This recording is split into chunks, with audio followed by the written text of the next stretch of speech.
ቢሊዮን ዶላሮች ሀብትን የሚያንቀሳቅሱ ዲታዎች ለገበሬ የተባለውን ዘር ነጥቀውት በላቦራቶሪ የተመረተ ዘርን ህዝብ እንዲሸምት አስገድደውታል። ለምን መንግስት ማዳበሪያን በግዴታ እንድንጠቀም ያዛል? ምንድነው ለምን ግዴታ የሚባለው ነገር አስፈለገ? ሞንሳንቶ የኢትዮጵያን የሰብል ምርቶች የጤፍን ፓተንት ሳይቀር የበቆሎና የስንዴ እንዲሁም የሌሎች ሰብል ምርቶችን ከኢትዮጵያ በህጋዊ መንገድ ወስዷል። ጤፍን የማዳቀል ብቸኛ ስልጣን ያለው ዛሬ ሞንሳንቶ ነው። ዘሮቹ ራሱ አሁን የጤፍ ዘሩን የቀድሞውን ዘር ማግኘት አልተቻለም። ምክንያቱም ራሱ የጤፉን ዘር ራሱ ተበክሏል። ንገሪው እየተባልኩኝ እያሳየሁኝ ያለው ማድረግ እንችላለን። በስመ አብ ወወልድ ወመንፈስ ቅዱስ አሐዱ አምላክ። ሰላም ለኩልክሙ ውድ የኢትዮጵያ ትዕይንተ መስኮት ተከታታይ፣ ሰላም እግዚአብሔር ከእናንተ ጋር ይሁን በማለት መኑ ለበወ እምትውልድ የሚለው መርሃ ግብር ዛሬ ደግሞ ምን አለ እድሜ ልክ በጾም ባሳለፍን የሚያስብለውን ጉዳይ እናወጋለን። በተመረዙ ምግብ የደነዘዘው ትውልድ። ይህን የማቀርበው አነ ወለተ መድን እትባሃል። በጽሞና ይከታተሉን። And so we need to change cows, just cows alone. How are we going to do that? Well, actually, of all the categories, the one that has gone better than I would have expected 5 years ago is this work to make what's called artificial meat. ለመሆኑ የዓለም ቁጥር 1 ሀብታም የተባሉ ቢል ጌት የህዝብ ቁጥር ለመቀነስ ሳይታክቱ እየሰሩ ነው። ከነዚህ ውስጥም የአፍሪካ ሴቶችን ለማምከን በቲታነስ ክትባት ውስጥ ጽንስ የሚያቋርጡ ሆርሞን በማካተት ለ20 ዓመታት ለ1 ሚሊዮን ሴት ክትባቱን ሰጥተዋል።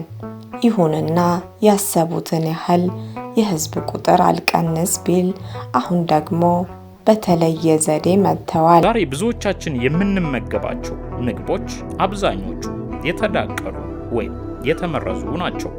ይህም ህዝቡን ከተለመደው ወይም ከተፈጥሯዊው የአኗኗር ዘይቤ እያስወጣ ወደ ቁጡነት፣ ወደ ጨካኝነት፣ ወደ ትዕግስት አልባነት፣ ወደ ጥላቻ፣ ወደ ድንዛዜና ወደ ሌሎች ወዳልተለመዱና አላስፈላጊ ወደ ሆኑ ክፉ አስተሳሰቦች እንድንገባ እያደረገን ይገኛሉ።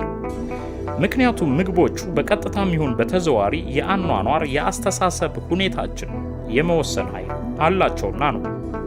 የቢል ጌት ካምፓኒ የሆነው ሞንሳንቶ ድርጅት የማዳበሪያና የምርጥ ዘር አምራች ካምፓኒ አፍሪካን ከድህነት የማውጣት ተፈጥሮን አጥፍቼ በኢ ተፈጥሮ ምርት GMO ጄኔቲካሊ ሞዲፋይድ ኦርጋኒዝም በዘረ ምህንድስና ምርት ነው ብሎ ብቅ ብሏል።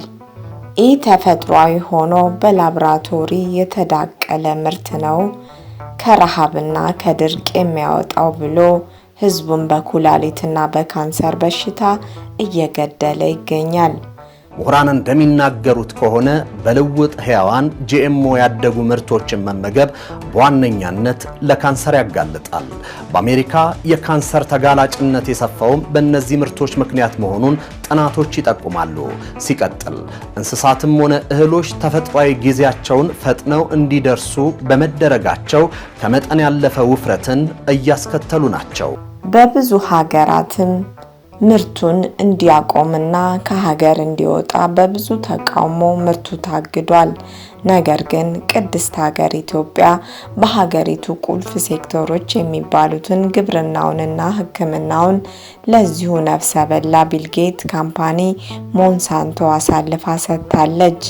የአዲስ አበባ ዩኒቨርሲቲም ለቢል ጌት በግብርናው ላይ እየሰሩ ላሉት አስተዋጽኦ ተብሎ የክብር ዶክትሬት ተበርክቶለታል። ፍየል ወዲህ ቅዝምዝም ወዲያ እንዲል የሀገሬ ሰው ይህ GMO የዘረመል ምህንድስና ኢተፈጥሯዊ በመሆኑ የሰው ዘር ለካንሰር፣ ጉበት፣ ኩላሊት ህመም ያስከትላል። ይህ GMO አስተሳሰብን በመቀየር ግብረ ሰዶማዊነትን ያስፋፋል። ይህ GMO የሰው ዘርን ወደ እንስሳት ይቀይራል። ታዲያ ኢትዮጵያ ያላት የተፈጥሮ ሀብት አንሶ ነው ከዚህ ካምፓኒ ጋር ውል የተፈጸመው። በጣም ያሳዝናል። ማዳበሪያ ምን ያህል ነጮች እየተጠቀሙበት እንደሆነና ትውልዱን እንዴት መያዝ እንዳለባቸው እሳቸውም እንደገለጹት ኢትዮጵያን በጦርነት ስለማያሸንፉ ያላቸው አማራጭ ምንድነው? ወጣቱን ትውልዱን በቴክኖሎጂ በመሰል ነገሮች በመያዝ ይሄ ሰው ሰራሽ ማዳበሪያዎችን ምድሪቷ እንድትጠቀም ተደርጎ በቃ ማባከን መቆጣጠር የሰው ልጆችን ማለት ነው። እኔ ደግሞ የተገለጸልኝ የተነገረኝ ነገር ስላለ በዚህ መልኩ ነው ይሄ ማህበር እየጣረ ያለው ማለት ነውና እንዳሉት እሳቸው ምን ሰራው ነገር ትንሽ ሊመስል ይችላል። ትንሽም ቦታ የሚሆናል ኢትዮጵያ ላይ ያዳት ምን በጣም ጥቂት ሆናለች፣ ግን እግዚአብሔር ደግሞ ብዙ ማድረግ ይችላል። እኛ ለምን መንግስት ማዳበሪያን በግዴታ እንድንጠቀም ያዛል? ምንድነው ለምን ግዴታ የሚባለው ነገር አስፈለገ? ኢትዮጵያ በእርዳታ መልክ እየመጡ የሚያጠፏትን ትሸልማለች። ገበሬው በማዳበሪያ ኬሚካል ጥገኛ ሆኗል። አሁን ደግሞ የህንድ ገበሬ ራሱን እስኪያጠፋ ያደረሰውን ጂኤምኦ የዘረመል ምህንድስና ደግሞ ለገበሬው እንደገና መጣበት። ከዚህ በኋላ ይህ ገበሬ ዘር ሲፈልግ ወደ ሞንሳንቶ ካምፓኒ ማመልከት ይኖርበታል። ሁሉን ነገር ሲፈልግ ወደ አምላኩ አያይም። አምላኩን ሞንሳንቶ ሊሆን ነው ማለት ነው። በአምላኩ ላይ ያለውን እምነት ያሳጣዋል። ይህ ከቅኝ ግዛት በላይ ነው። ይህ ትውልድ ተፈጥሮን እየተቀማ ነው። ኢትዮጵያ ነባር የሰብል ዘሮች ጤፍን አክሎ ለመራሽ ድርጅቱ ለሞንሳንቶ ተላልፎ ሲሰጥ ህዝቡ እንዴት ቢደነዝዝ ነው ማንም ምንም ያላለው? ኢትዮጵያ በተፈጥሮ ሀብት የበለጸገ መሬትና ሀገር በቀል ዘር እያላት በውጭ ካምፓኒ ግፊት የተፈጥሮ ስጦታዋ ተገፍቶ በጂኤምኦ የበለጸገ የተዳቀለ ምርት ለህዝቡ መስጠት ለማን ጥቅም ይሆን? ከተፈጥሮ ወጥቶ የመመረዝ ጉዳይና ገበሬው ዋናውን ዘር አሳጥቶ በጤናም በምግብም የነሱ ጥገኛ ማድረግ ነው አላማው። የሚያሳዝነው ግን ማንም ግድ አይሰጠውም። የኢትዮጵያ ህዝብ ደንዝዟል። የልውጥ ሕያዋን ዘረመል ጄኔቲካሊ ሞዲፋይድ ፉድ በቢል ጌትስ ካምፓኒ በሆነው ሞንሳቶ የሚመረት ሲሆን አሜሪካን ሀገር አንዳንድ ስቴቶች ይህ ምርት እንዳይሸጥ ካዘዙ ቆይተዋል። በአውሮፓም ብዙ ሀገራት የሞንሳቶ ምርት በፓርላማ ሁሉ እንዳይገባ አሳግደዋል። እግዚአብሔር ያልፈጠረውንና ለሰው ዘር የማይስማማውን ምግብ እየተመገበ ትውልዱ በምግብ ተመርዟል። አስተሳሰቡ ተወስዷል። በድንዛዜ እየጨረሱን ነው። የኢትዮጵያ ገበሬና ህዝብ ንቃ፣ ምርጥ ዘርን ያዝ፣ ከተፈጥሮ አትውጣ።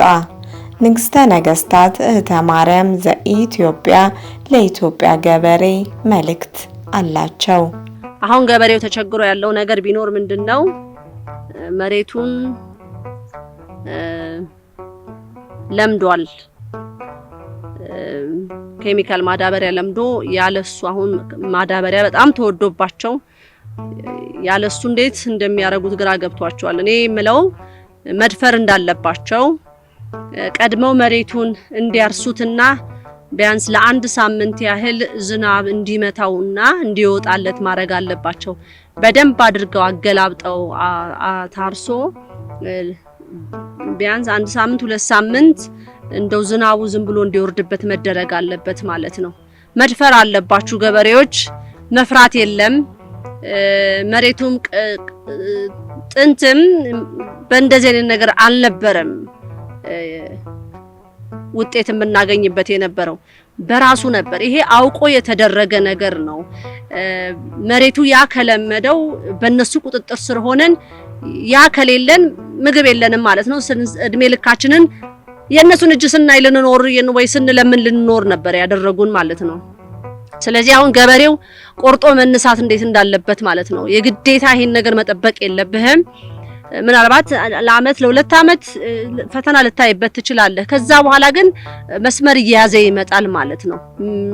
ምንም ነገር እጅ መስጠት የለም። ወስብሐት ለእግዚአብሔር ወለወላዲቱ ድንግል ወለመስቀሉ ክቡር።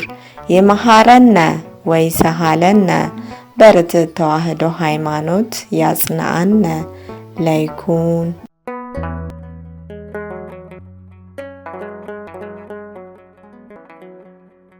ዘኢትዮጵያ